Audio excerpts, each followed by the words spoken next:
February 5th, 1637, Haarlem, Holland. An auctioneer stands in front of a crowded tavern. He's selling tulip bulbs, not tulips, just the bulbs, the little brown things you plant in dirt. He calls out the first price.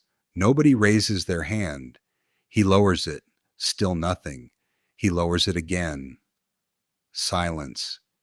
Yesterday, people were trading houses for these bulbs. Today, nobody wants them at any price. In a single day, the tulip market crashed so hard that people were selling bulbs for 1% of what they paid. 1%. Imagine buying something for $1,000 and selling it tomorrow for $10. This actually happened. An entire country went bonkers over flowers, created the world's first financial bubble, and then watched it explode in their faces. You're listening to Wait, that actually happened? Where we prove history is stranger than fiction. I'm your host, author Daniel P. Douglas, and today we're talking about the time Holland destroyed fortunes over pretty flowers. Flowers you can buy at the grocery store today for $5. Okay, so picture Holland in the 1630s. They're killing it. This is the Dutch Golden Age. Amsterdam is basically the New York City of Europe. Ships from all over the world dock there. Money is flowing like water. The Dutch have more cash than they know what to do with. They control global trade. They're building gorgeous houses along canals. They're commissioning paintings from artists like Rembrandt. Life is good. Now, tulips weren't from Holland. They came from Turkey in the 1550s and 1570s. For about 60 years, they were just fancy flowers that rich people grew in their gardens. Pretty, but nothing special. But here's the thing about tulips that made them different. They only bloom for about a week in April or May. That's it. 1 week of pretty colors, then they're done. The rest of the year, they're just bulbs sitting in the ground. And some tulips had these amazing patterns, stripes, flames, crazy color combinations. The Dutch didn't know it, but these patterns were actually caused by a virus. The virus made beautiful flowers, but weak plants. So the prettiest tulips were also the rarest. By the 1620s, one type called the Semper Augustus became the holy grail of tulips. White petals with red flames running through them. Gorgeous. And rare, super rare. At one point, only 12 bulbs existed in all of Holland. Here's where it gets nuts. In 1623, somebody offered 12,000 guilders for just 10 Semper Augustus bulbs. That's more than an expensive house in Amsterdam for 10 bulbs that you put in dirt that bloom for 1 week. But that was just the beginning. Originally, you could only buy and sell tulip bulbs in summer when they could be dug up safely. But people got impatient. They wanted to trade year-round, so they started writing contracts. I promise to give you this tulip bulb in 6 months for this much money. These weren't poor people going crazy. This was the middle class. Merchants, craftsmen, people with actual money to lose. They met in taverns to make deals. The Ministé Bruiloft Tavern in Amsterdam became like the New York Stock Exchange, but for flowers. By 1633, things got really wild. A house in Hoorn was traded for 3 tulip bulbs, not 3 crates, 3 bulbs. A whole farmhouse in Friesland went for some tulip bulbs. The market wasn't just for whole bulbs anymore. People started selling shares in bulbs, like you could own 1/10 of a tulip bulb. How does that even work? Who gets the flower when it blooms? Nobody cared. They weren't buying flowers. They were buying the chance to sell to someone else for more money. By 1634, tulip fever had infected everyone who had any money at all. The numbers are insane. In 1633, a single bulb cost 5,500 guilders. By 1637, that same type of bulb hit 10,000 guilders. A skilled worker made about 300 guilders a year. So one bulb cost 33 years of salary. Think about that. Imagine something that costs 33 years of your salary. Now imagine it's a flower bulb. People would gather in taverns and bid on bulbs they'd never even seen. The contracts changed hands multiple times a day. You could buy a contract at breakfast and sell it at dinner for double. There's this famous story about a sailor who visited Amsterdam. He saw what he thought was an onion sitting on a merchant's counter and ate it. It was a Semper Augustus bulb, worth enough to feed his entire ship's crew for a year. The guy went to jail for eating the world's most expensive onion. February 1637 was peak madness. On February 5th alone, there were 98 recorded sales at completely insane prices. The Admiral van der Eyck tulip sold for 1,045 guilders. Regular tulips that nobody wanted a year ago were selling for hundreds of guilders. Tulips became Holland's fourth biggest export, after gin, herring, and cheese. Flowers were literally one of their main products. Then it happened. The thing that always happens with bubbles. Somebody blinked.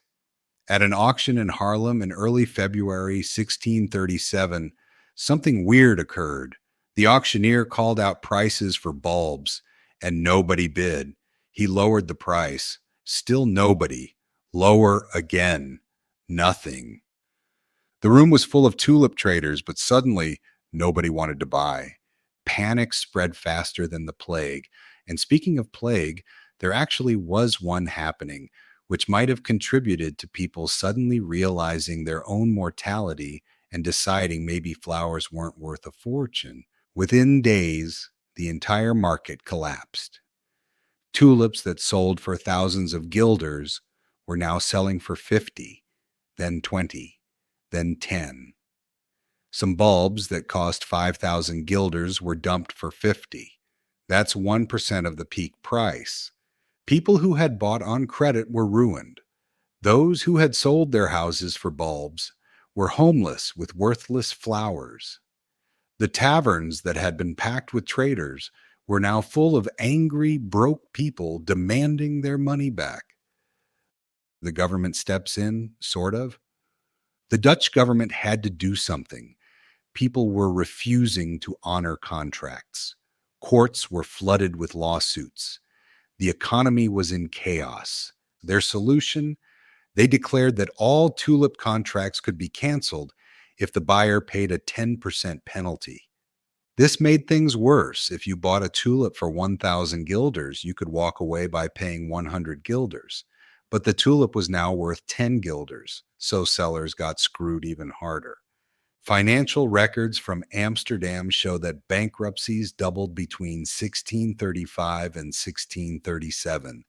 Families were destroyed, fortunes vanished, all because of flowers.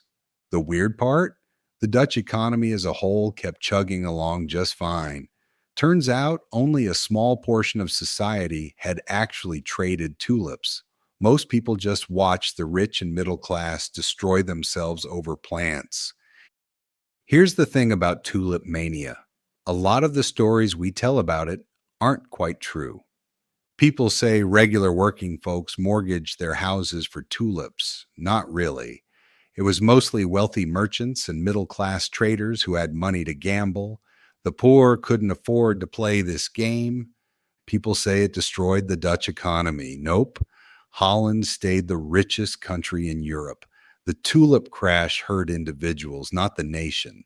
But the basic story is true. For about 4 years, rational people paid irrational prices for flower bulbs.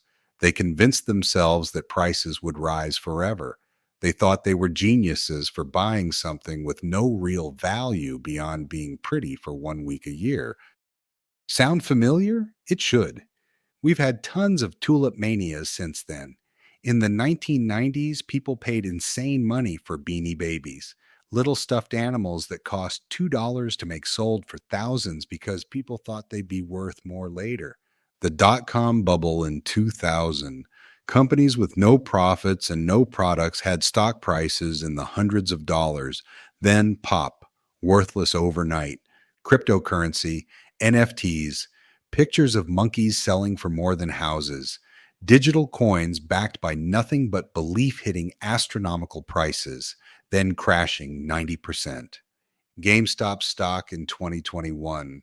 People on Reddit drove the price from $20 to $400 in days. Then it crashed back down. The only difference between us and 1637 Holland, our bubbles spread globally in seconds instead of staying local. When crypto crashes, people in Tokyo, New York, and London all lose money at the same time. At least tulips were actual flowers. They were pretty to look at. What's an NFT? A receipt saying you own a digital picture that anyone can copy with a right click. Here's the brutal truth about tulip mania. Everyone thinks they're too smart to fall for it. The Dutch merchants weren't idiots. They were successful business people. They ran global trading companies. They weren't the type to throw money away on silly investments, but they did. Because when everyone around you is getting rich on tulips and you're not, you feel like a fool. So you jump in. You know it's crazy, but you think you can sell to a bigger fool before the music stops. Economists call this the greater fool theory. You buy something overpriced because you believe a greater fool will buy it from you for even more. The problem? Eventually, you run out of fools. And whoever's holding the tulips when the music stops becomes the greatest fool of all. So, what happened to tulips? Tulips didn't disappear. Holland still grows more tulips than anywhere else on earth. They export about 2 billion tulip bulbs every year. You can buy 20 bulbs for $10 online. The Semper Augustus, that super rare tulip that cost more than a house, it's extinct. The virus that made it beautiful also made it weak. It couldn't survive without the mania keeping it valuable. Today, the Netherlands has a whole tourist industry around tulips. Millions visit the Keukenhof Gardens every spring. They take selfies in tulip fields. They buy tulip souvenirs. But nobody's trading their house for bulbs anymore. Well, not for tulip bulbs anyway. They're too busy trading them for cryptocurrency.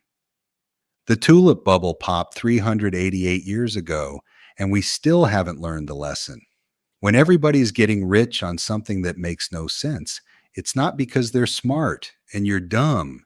It's because a bubble is inflating, and all bubbles pop, every single one. The only question is whether you're holding the bag when it happens.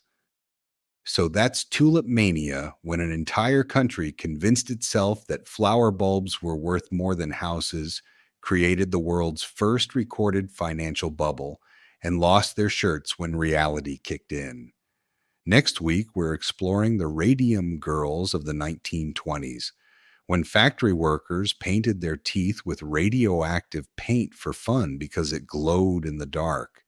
Their employers knew it was deadly. The workers' jaws fell off. Some literally glowed in their graves, and they had to fight for years to prove they were poisoned. Until next time, remember, truth is stranger than fiction, and history is weirder than you think.